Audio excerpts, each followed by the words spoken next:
BMW markalı avtomobili vətəndaşa Jigulinin mühərriki ilə satıblar. Hadisə Cəlilabad rayonunun Göytəpə qəsəbəsində baş verib. Qəsəbə sakini Vüsal Ruhullayev bir müddət əvvəl həmyerlisindən aldığı avtomobili ona problemlər yaradıb. Maşını ayın martın 8-i alınıb maşın. Maşın alınanda yəsindən danışıq oldu ki, maşını alındı, pul verildi. Dedi ki, sənədləri qaynatamdadır. Qaynatan burada deyil.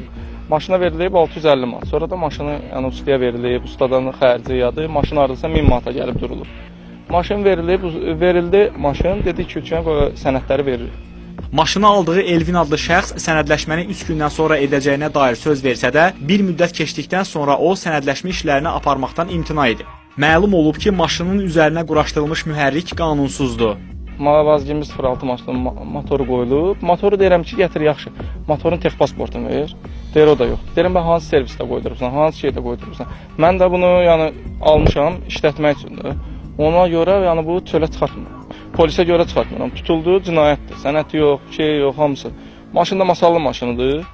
Mən də onu öz adıma format eləmək istəyirəm. Bu motorla da heç kimə format eləmək deyil, cinayətdir.